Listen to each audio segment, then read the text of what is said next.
Degree জারি সংক্রান্ত আজকের সিদ্ধান্তটা, এটা 71 ডিএলআরের 126 পৃষ্ঠায় এই কেসটা রিপোর্টেড হয়েছে। এখানে কেসটার নাম হচ্ছে Eastern Builders versus Bangladesh, represented by ministry of post, telegraph and telecommunication and others. এই মোকদ্দমায় হাইকোর্ট ডিভিশন সুস্পষ্টভাবে বলেছে যে executing court cannot go beyond the original degree.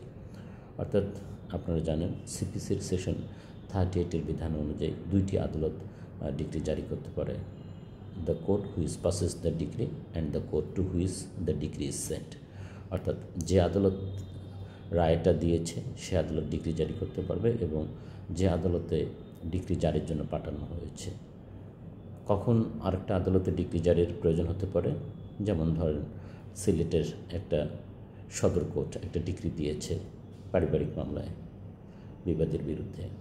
এখন বিবাদী হয়তো কোম্পানিগঞ্জ থানায় বসবাস করেন, তাহলে সদর কোর্টের জাজ, পারিবারিক জাজ, তিনি কোম্পানিগঞ্জের অবস্থিত সম্পত্তি এটা বিবাদীর বিরুদ্ধে এক্সিকিউশন করতে পারবেন না। তখন তাকে এটা সংশ্লিষ্ট কোম্পানিগঞ্জ পারিবারিক জজ আদালতে পাঠাতে হবে। ঠিক একইভাবে কখনো দেখা যায় যে বিবাদী ভিন্ন জেলায় বসবাস করেন, তখনও বিবাদী যে এলাকায় বসবাস করে সংশ্লিষ্ট সেই এলাকায় ডিগ্রিটা জারির জন্য পাঠাতে হবে। এই ক্ষেত্রে এই ডিসিশনটা প্রযোজ্য হবে যে ডিগ্রি জারি আদালত মূল বিচারিক আদালত যে ডিগ্রি প্রদান করেছেন বা রায় প্রদান করেছেন এটার বাইরে যেতে পারবে না। তখন আপনার যদি বাইরে যায়, ডিগ্রির বাইরে কোনো ডিগ্রি জারির কার্যক্রম করে, তখন আপনি 71 ডিএলআরের 126 পৃষ্ঠার Eastern Builders versus Bangladesh, represented by ministry of post, telegraph and telecommunication others এই সিদ্ধান্তটা ব্যবহার করতে বলবেন। এই মামলার 34 নম্বর অনুচ্ছেদে এই সিদ্ধান্তটার কথা বলা হয়েছে। তবে এর একটা ব্যতিক্রম আছে, সেটা হলো পারিবারিক আদালত আইন 2023 এর সেকশন 17 সাবসেকশন 8-এ বলা হয়েছে যে আদালত ডিগ্রির বাইরে যেতে পারবে। অর্থাৎ পারিবারিক মামলায় যদি দেড় মহানক্ষর কোষ বা এই ধরনের কোনো বিষয়ে আদালত কোনো ডিগ্রি প্রদান করেন, তাহলে ডিগ্রিকৃত টাকাটা ডিগ্রি জারির সময় আদালত কিস্তিতে পরিশোধের নির্দেশ দিতে পারবেন। শুধুমাত্র এইটা একটা ব্যতিক্রম আছে যে পারিবারিক আদালত আইন 2023 এর সেকশন 17 সাবসেকশন 8 এর অধীনে আদালত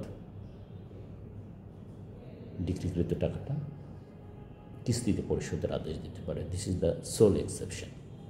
তাহলে আপনারা ডিগ্রি জারির মামলার ক্ষেত্রে এই সিদ্ধান্তটা প্রয়োগ করতে পারবেন। এবং অর্ডার 21 রুল 8 সেখানেও বলা হয়েছে যে আদালত ডিগ্রি জারির ক্ষেত্রে অরিজিনাল ডিগ্রি যেটা প্রদান করা হয়েছে সেই অনুযায়ী ডিগ্রিটা বাস্তবায়ন করবেন। Thank you for watching this video. আপনারা জানেন আমরা বার প্রফেশনাল কোর্স কন্ডাক্ট করি। If you want to be a efficient lawyer within shortest possible time, in that case you can communicate with us. আপনি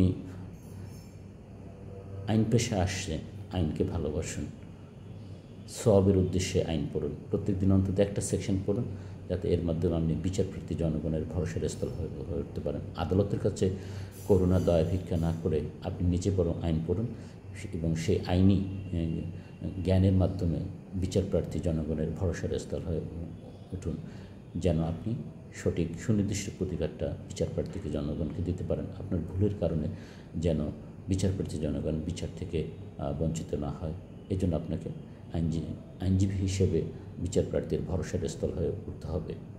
তো এর জন্য আপনাকে নলেজেবল হতে হবে। আপনি স্বল্প সময়ে নলেজেবল হওয়ার অন্যতম উপায় আমাদের সঙ্গে ট্রেনিং করা। অন্তত আমি যদি সুযোগ পাই আপনাকে স্বল্প সময়ের মধ্যে একজন দক্ষ আইনজীবী হিসেবে গড়ে তুলতে পারবো। Thank you again on behalf of the Badal academy.